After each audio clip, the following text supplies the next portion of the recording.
I've talked about just how much the original Donkey Kong Country means to me. As an introduction, or more like a gateway drug into the world of video games, it did its job well enough and I see it as a quality 2D platformer even in the modern day. But it does falter in a few areas. Some ideas aren't fully realized, the bosses leave a lot to be desired, and the game doesn't give you much of a reason to look for all the secrets it has hidden. Thankfully, due to its commercial success, Rare immediately began working on a sequel to address those shortcomings and improve upon the foundation they set. And when I say immediately, I mean immediately. Donkey Kong Country 2 Diddy's Conquest came out just a year later. When you look at how long games take to come out today because game companies just have to add 5 more polygons to Aloy's teeth, the time between game releases in the 80s and 90s is almost hard to believe. And I know these games aren't as complex as a big AAA open world game, but every game, no matter the scope, takes a lot of work and time to make. I just hope the workers at Rare were able to maintain a good work-to-life balance during this period. Not only did DKC2 come out a year after the first game, but the third game launched a year after the second, and then there's all the projects they worked on for the N64. And what's truly astonishing is that in spite of only having 1 year to develop it, Rare didn't compromise on anything with Donkey Kong Country 2. It is better than the original in just about every conceivable way. And when I think about perfect video game sequels, Diddy's Conquest always comes to mind. So let's continue the DKC retrospective by looking at Donkey Kong Country 2, Diddy's Conquest. And it's Diddy's Conquest, not Diddy Kong's Quest. It's supposed to be a pun, damn it, get it right.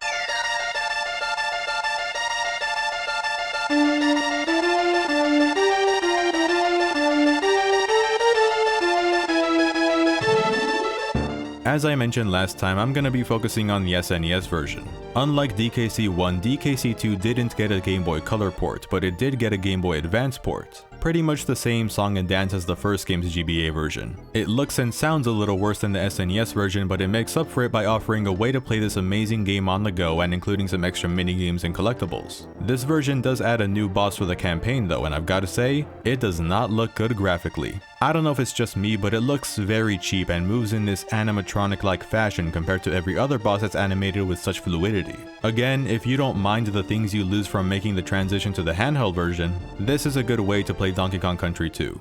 Unlike Donkey Kong Country 1, I didn't grow up with the second game, or the third game for that matter. I didn't even know the sequels existed until many years later. Pretty much not until I became more internet savvy when my parents got us our first computer. It was also on this computer that I first played and beat the game using an emulator. I know, I've brought up emulators and emulation a lot on this channel, but it was the method I used back then to play so many classic games. Back when I didn't own a Wii to buy virtual console titles and when I didn't want my parents to spend their hard-earned money on ancient hardware. Don't worry, I paid for my sins by having to play on a keyboard. I know I said I didn't play Metroid Fusion until it was out on the Wii U Virtual Console because of how much I hated using a keyboard to control a 2D game, but I pushed through with DKC2 because it was the sequel to the first game I ever played. I wanted to see what I had been missing out on. In terms of the story, I wasn't missing out on much. The first game set a new standard for video game storytelling by telling a gripping tale of 2 monkeys trying to get their bananas back from an obese crocodile. DKC2 expands on that by telling a gripping tale of 2 monkeys trying to save one of their own from an obese crocodile, cause they don't want to give up their bananas again. As expected, the story is unimportant. More than anything, it's an excuse to change the game's setting from DK Island to Crocodile Isle. All you need to know is you control Diddy Kong and Dixie Kong and make your way through the island's 6 major areas to save Donkey Kong, who's currently being tortured by Captain K. Rool with cannonballs right to the fucking abdomen at point blank range. When you look at it that way, this uppercut after you save him is quite justified. Diddy's Conquest, as the title suggests, puts Diddy in the spotlight. You can't play as Donkey Kong at all in this game. Instead, Dixie replaces him as your partner in crime, and these two are a much better duo. Diddy hasn't changed much from the first game, just as fast and nimble as ever. But Dixie has the best ability you could ask for in any platformer. She can float indefinitely.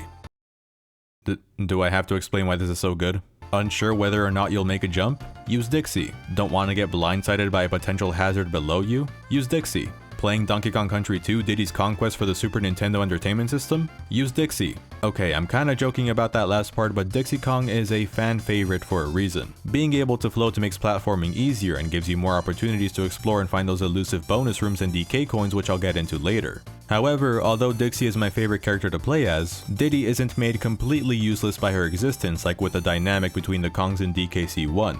I still prefer using Diddy when holding barrels and other objects since Dixie mimics Donkey's overhead carrying stance. That's one strong ass ponytail.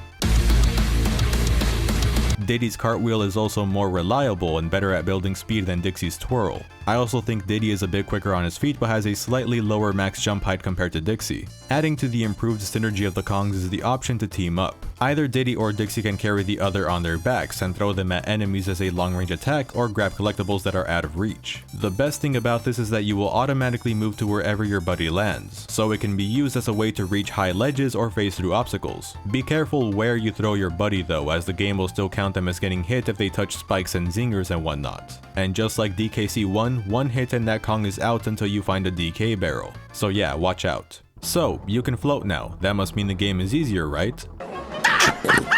Donkey Kong Country 2 ramps up pretty much everything, including the difficulty. To start off, there's so much more going on in these stages. Now there's a whole bunch of different types of controllable barrels, rope climbing a la the Donkey Kong Jr. arcade game, crocodile head trampolines, bouncy tires, hot air balloons, sticky honeycomb walls, rising acid, stupid wind, and a lot more where that came from. The levels are considerably bigger and the new gimmicks prove to be more dangerous than the ones in DKC1. The levels with Bramble are infamous as being some of the most challenging in the entire game since nearly every bit of the environment is deadly to the touch. Don't worry, we'll get to this one.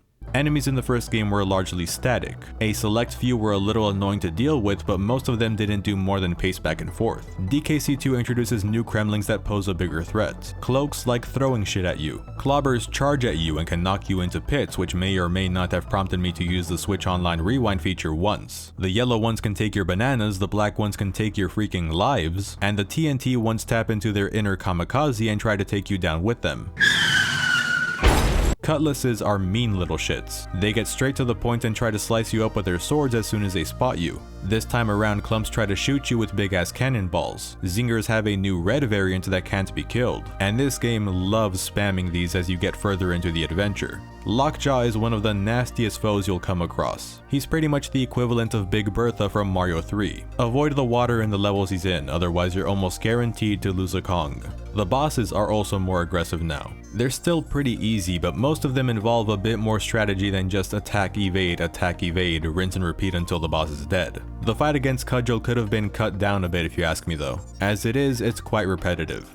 K. Rool is the hardest and most complex boss by a mile once again. Some of his attacks don't even hurt you, they just handicap you in certain ways to test how well you can adapt to things such as slow motion or reverse controls. What I love is that the increase in difficulty is merely a consequence of Rare trying to spice the game up with better enemy and level design. It is a hard game, but just like the first game, it's hard in a good way. It isn't cheap and is light on the bullshit, but unfortunately there is still a bit of bullshit to be found. Specifically, I think the screen crunch is more egregious in DKC2. There's more occasions where leaps of faith are pretty much mandatory. Black Ice Battle immediately comes to mind. Compounding this issue is the game's greater emphasis on verticality and its level design, so simply jumping or dropping down in some stages presents a greater risk. But even largely horizontal levels have more sucker punch moments than the first game, such as On Guard section and Animal Antics, and pretty much the entirety of Screech's Sprint where going slow isn't really an option. These moments are few and far between though. You forgive it all after remembering what the other 99% of DKC2 does well.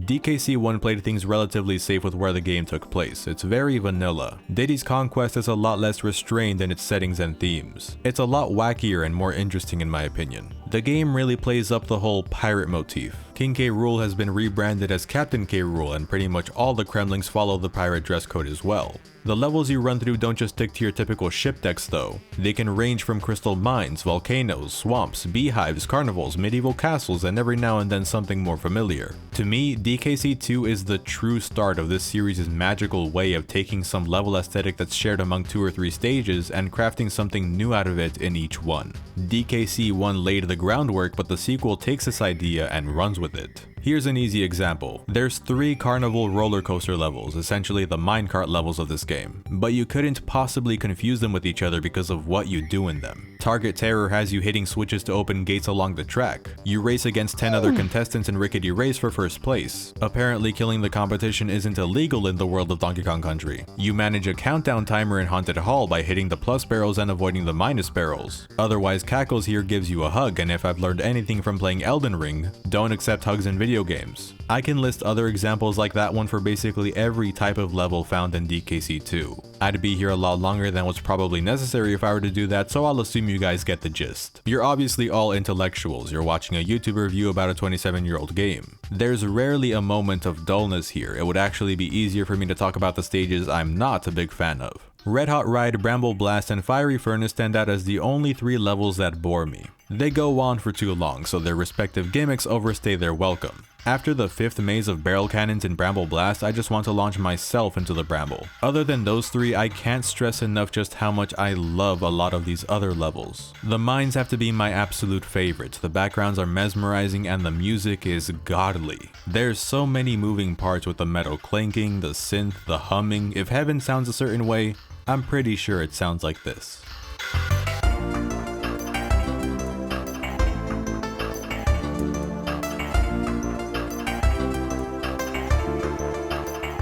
And that goes for pretty much the rest of the soundtrack. The energy of this OST lines up with the more adventurous tone that characterizes Diddy's conquest. Less of a focus on natural ambience and more of a focus on songs that make me want to get up and dance. The Rareware logo theme and the title theme prepare you for the rest of this game's phenomenal score. Welcome to Crocodile Isle captures the feeling of dread from being in an unknown, menacing location. Token Tango is a super catchy, jazzy rendition of Jungle Hijinks, perfect for a fast-paced bonus game. Lockjaw's Saga adds to the immersion of exploring the dark, underwater depths of a sunken ship hold. When you need a breather, Cranky's Conga makes you feel safe and at home, as long as you ignore the blows to your self-esteem being delivered by this old fart. Ouch. In a snowbound land, nothing like a soothing melody with hints of chimes and bells to remind me of winter. Hothead Bop, Snaky Chanty, Flight of the Zinger, Disco Train, Forest Interlude, I can't get enough of this soundtrack. The entire thing, it is right up there among my favorite game soundtracks of all time.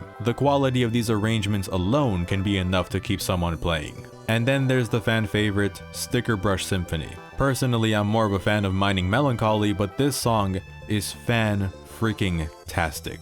I was so moved the first time I heard it that I remember I stopped playing for a few minutes just to take in that wonderful melody.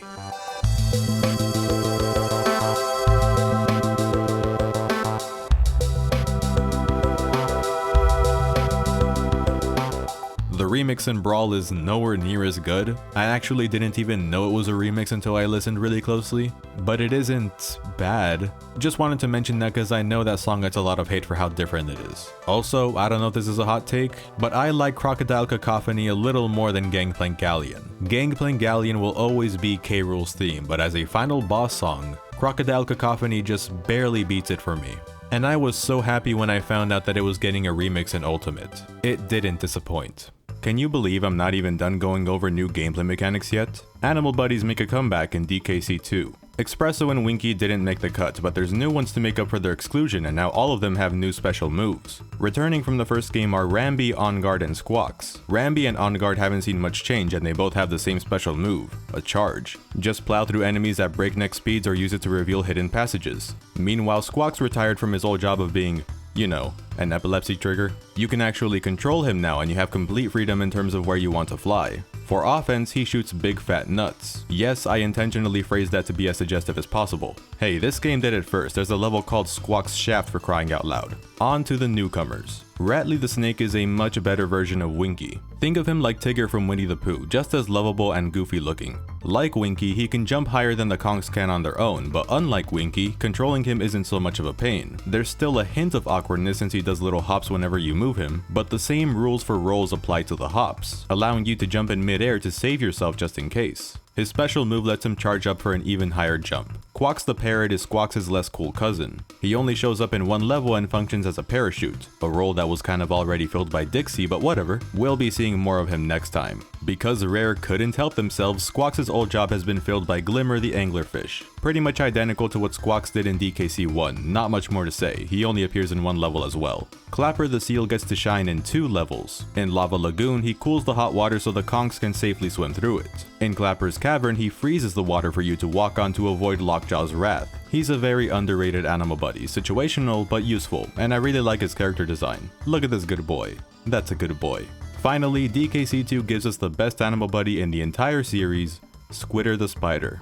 He has the lowest jump in the game, but that doesn't mean jack when his signature move lets him make his own platforms out of webs. You can only have out 2 at a time, creating a third one makes the oldest one disappear. But that's all you need to make every bottomless pit your bitch. And you can expect there to be lots of secrets and stages that have Squitter. The designers want you to explore every nook and cranny with him. Did I mention he has a projectile attack too? I adore Squitter. Animal buddies in DKC2 are awesome. It really speaks volumes just how much better the new ones are when 2/3 of the veterans are my least favorite of the pack. And not only can you ride some of the animals as before, but now you can become them. Some levels make you play as a certain animal buddy almost exclusively, and I'm a really big fan of this. It gives them even more of a chance to show off their gameplay style and presents creative level design explicitly tailored for their capabilities. I said we'll get to it later. In the meantime, I need to talk about one of my biggest pet peeves about Diddy's Conquest, the banana coins. These are your currency that you can spend in exchange for the services provided by the other members of the Kong family. Cranky Kong is just as full of himself as ever. He cuts back on the physical beatings and leans more towards belittling you at every opportunity, and breaking the fourth wall more often than Deadpool. Well, that's just lazy writing. He still offers his wisdom at least, for a price. Funky also charges you now if you want to travel to another world. That's not very funky. Swanky Kong and Wrinkly Kong make their debut here. Swanky is a game show host who tests your knowledge and awareness with trivia questions. He charges 1 banana coin for the easiest quiz, 2 for the middle one, and 3 for the hardest. And every world has a new set of quizzes for you to try. You have to closely pay attention to small background details throughout the game if you want to answer some of these questions without a guide. In return, he'll reward you with extra life balloons, with more being rewarded depending on the quiz's difficulty. Wrinkly is the head of the most prestigious Ivy League school in the world, Kong College, an institution where you could likely prove that 2 + 2 does not equal 4 judging by the equations written on the chalkboard. She can save your progress and also offers hints, both of which cost banana coins by the way. Yes, even the save feature. Look, banana coins are not hard to come by. You'll find a lot of them as you play even if you aren't the explorative type. Also, the first save in every world is given to you for free, which is nice. I just have to question, is charging banana coins for something as basic as a save feature necessary? What's the point if the coins aren't hard to obtain? I also don't like that you lose all your banana coins when you reload a save. I actually forgot about this and decided to rewind again, because I didn't feel like going into a level just to look for some banana coins to pay Funky to take me to another world. These are very tiny nitpicks, I'm aware. And really, I understand having to pay for Swanky's game show and for Cranky and Wrinkly's tips. And you'd only really need tips if you're a first time player hellbent on getting 102% completion, because apparently 101% is for scrubs.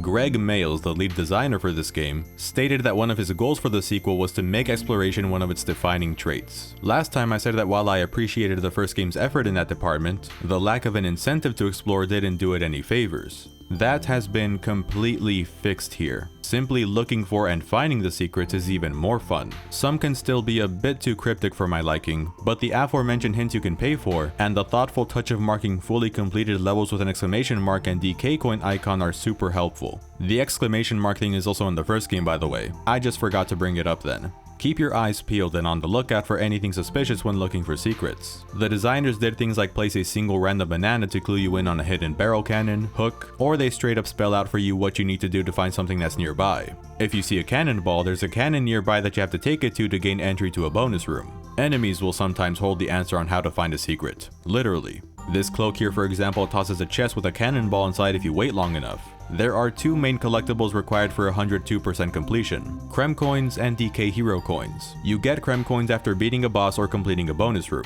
Simply finding the bonus rooms isn't enough anymore. Now you have an objective spelled out on the screen when you enter one. There isn't a lot of variety in these objectives. Collect all the stars, kill all the enemies, find the coin is about all you're gonna get.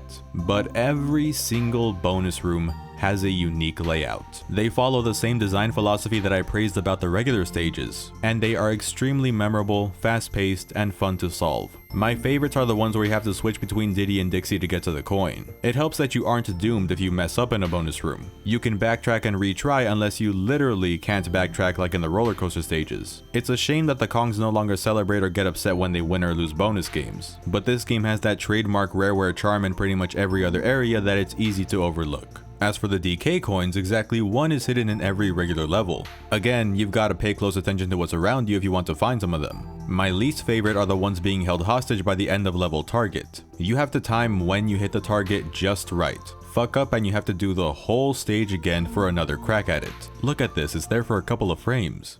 Alright, so the bonus rooms are a lot of fun, and the Creme coins and DK coins are so irresistibly shiny that you'd be crazy not to go after them. But that doesn't address the main topic of concern here. What's the point of doing all this? Well, after you beat Captain K. Rool and save Donkey Kong, Cranky will reveal his top 3 video game heroes, apparently ranked by the number of DK coins they were able to find. Link is number 3 with 19 coins, Yoshi's at number 2 with 29, and Mario's just laughing it up at the top with 39 DK coins. No matter what, you cannot beat Mario with the number of DK coins you can find on the main part of the island. There's only 34. That's where the Creme coins come in, which, may I remind you, you get from completing bonus stages. Clubba here is a rogue Kremling, offering you passage to the Lost World if you pay him 15 Creme coins. He can be found in every regular world aside from the first, and each of his kiosks takes you to a different level in the Lost World. There's 75 Creme coins in total. Do a bit of math and you realize that there's 5 unlockable levels here. Boom, that's it, right there. For finding all the Creme coins in conjunction with all the DK coins, the rest of which are on the Lost World stage's bonus rooms and the final one is obtained from winning the true final fight against Captain K. Rool,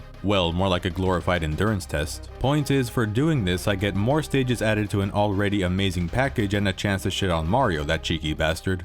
The Lost World holds some truly rage-inducing levels though. Well, more like one rage-inducing level, Animal Antics, where you switch between the 5 playable animal buddies, sorry Quacks, in one big relay marathon. Apparently some people think Screech's sprint is harder, but I've never found it to be that bad, and Animal Antics wouldn't be either. But then you get to the squawk section. DKC2 takes a cue from the worst mainline Mario game and makes high-speed wind a gimmick in a section full of bramble. Not only do you have to dodge enemies and all these thorny weeds, try doing that when the fucking wind keeps changing direction and messes up your timing. Is it unfair though? Probably not, but there's no denying that it's very annoying, and it's not even the end of the stage. You still have the Rattly segment to finish. Imagine dying here after just barely escaping the squawks portion with your sanity intact. Hopefully it's still intact. If you can beat this level without any deaths, you deserve a freaking medal. My grudge against Animal Antics aside, how much more praise can I possibly give this game? Donkey Kong Country 2 is a step up in pretty much every way. Even as a standalone game, ignoring its status as a sequel, it checks off every box on my list of must-haves in a 2D platformer and does so with flying colors. I'll always have more of an attachment to DKC1, but I'd be a fool to let that get in the way of me labeling DKC2 as the better game. It is a must-play for platforming enthusiasts and will continue to entertain me with its superb design for years to come. I see it as Rare's magnum opus. They made great games after this, no doubt, but Diddy's Conquest is just so solid that it's my favorite of their work. Must I comment on the graphics? They're just as, if not more impressive than they were in the last game. We'll find out what happens after the secret ending next time in the Donkey Kong Country retrospective when we look at Donkey Kong Country 3, Dixie Kong's Double Trouble, the DKC game I have the least amount of experience with, so I'm looking forward to evaluating it based on my current tastes. Until next time, be safe, take care, I hope you enjoyed the video, and thank you for watching.